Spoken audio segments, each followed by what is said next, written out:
ನಿತ್ಯಂ ಅಮ್ಮ ಮಗಳು ಯೂಟ್ಯೂಬ್ ಚಾನಲ್ಗೆ ಸ್ವಾಗತ. ನಾನು ವಿಡಿಯೋ ನೋಡ್ತಿರುವಂತಹ ಪ್ರತಿಯೊಬ್ಬರಿಗೂ ನನ್ನ ನಮಸ್ಕಾರಗಳನ್ನ ತಿಳಿಸ್ತಾ, ಇವತ್ತಿನ ಈ ವಿಡಿಯೋದಲ್ಲಿ ನನಗೊಬ್ಬರು ಕಮೆಂಟ್ ಮೂಲಕ ತಿಳಿಸಿದ್ದಾರೆ, ಒಂದೊತ್ತು ಊಟ ಇಲ್ಲ ಅಂದರೂ ಪರವಾಗಿಲ್ಲ, ನೆಮ್ಮದಿ ಅನ್ನೋದು ಬೇಕು ಸಿಸ್ ಅಂತ. ಅವ್ರಿಗಂತಲೇ ನಾನು ಈ ವಿಡಿಯೋನ ಮಾಡ್ತಿರೋದು. ನಮ್ಮ ಮನೇಲಿ ಇನ್ನೂ 15 ದಿನಗಳವರೆಗೆ ನಾನು ದೇವ್ರ ಮನೆಗೆ ಹೋಗೋ ಹಾಗಿಲ್ಲ, ಹಾಗೆ ನಮ್ಮ ತಂದೆಯವ್ರ ಸೇವೆ ಕೂಡ ಮಾಡೋ ಹಾಗಿಲ್ಲ. ನಮ್ಮ ತಂದೆಯವರೇ ನನಗೆ ಮಾಡ್ತಿದ್ದಂತಹ ಸೇವೆ ಸಾಕು, ನಿಲ್ಲಿಸಿ ನಿನ್ನ ಮಗಳನ್ನ ಆರೈಕೆ ಮಾಡು ಅಂತ ಹೇಳಿ ಒಂದು ಸಂತೋಷದ ಸೂತ್ಕನ ತಂದುಕೊಟ್ಟಿದ್ದಾರೆ. ಆ ಕಾರಣಕ್ಕಾಗಿ ನಮ್ಮನೇಲಿ ಇನ್ನೂ 15 ದಿನಗಳವರೆಗೆ ಯಾವುದೇ ರೀತಿ ಪೂಜೆ ಪುನಸ್ಕಾರಗಳನ್ನ ಮನೇಲಿ ಮಾಡೋ ಹಾಗಿಲ್ಲ. ಈ ಕಮೆಂಟ್ನ ನೋಡಿದಾಗ ನನಗನ್ನಿಸ್ತು ಇದ್ರ ಬಗ್ಗೆ ವಿಡಿಯೋ ಮಾಡಬೇಕು ಅಂತ. ತುಂಬ ಬ್ಯುಸಿ ಇದ್ದ ಕಾರಣ ಸ್ವಲ್ಪ ತಡವಾಗಿ ವಿಡಿಯೋ ಮಾಡ್ತಾ ಇದ್ದೀನಿ. ಪ್ರತಿಯೊಬ್ಬ ಮನುಷ್ಯನಿಗೂ ನೆಮ್ಮದಿ ಅನ್ನೋದೇ ಅಲ್ಟಿಮೇಟ್. ಯಾರ ಬದುಕಲ್ಲಿ ನೆಮ್ಮದಿ ಅನ್ನೋದಿರುತ್ತೋ ಅವ್ರಿಗಿಂತ ಸುಖಜೀವಿ ಇನ್ನೊಬ್ರು ಇರೋದಕ್ಕೆ ಸಾಧ್ಯನೇ ಇಲ್ಲ ಈ ಭೂಮಿ ಮೇಲೆ. ಈ ನೆಮ್ಮದಿ ಅನ್ನೋದು ಸಿಗೋದು ಯಾರಿಂದ?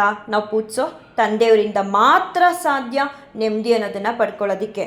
ನಾವೆಲ್ಲರೂ ಪೂಜಿಸುವಂತಹ ನಮ್ಮ ತಂದೆಯವ್ರ ಹೆಸರಲ್ಲೇ ನೆಮ್ಮದಿ ಅನ್ನೋದು ತುಂಬಿ ತುಳುಕ್ತಿರುತ್ತೆ, ನಮ್ಮ ಕಣ್ಗಳಿಗೆ ಕಾಣಲ್ಲ. ಅದು ಸುತ್ತ ಕಷ್ಟಗಳೇ ಇದ್ದಾಗ ಹೇಗೆ ಕಾಣೋದಕ್ಕೆ ಸಾಧ್ಯ?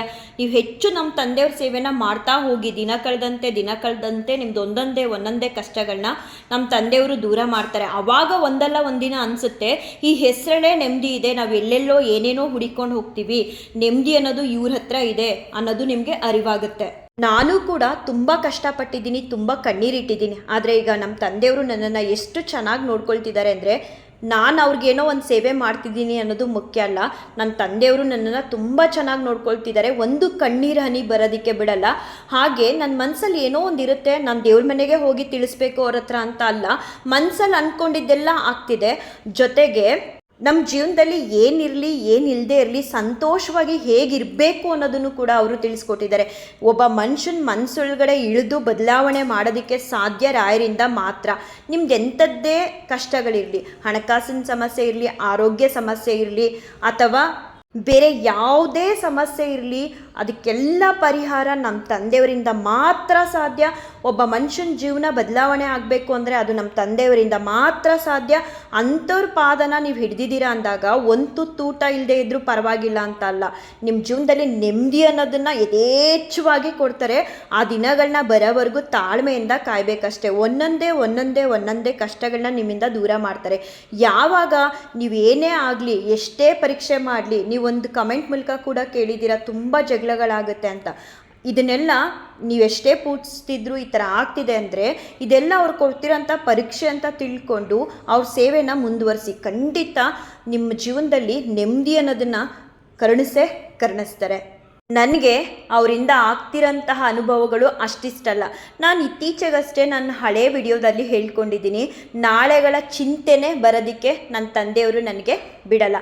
ಅಷ್ಟು ಚೆನ್ನಾಗಿ ನನ್ನನ್ನು ನೋಡ್ಕೊಳ್ತಿದ್ದಾರೆ.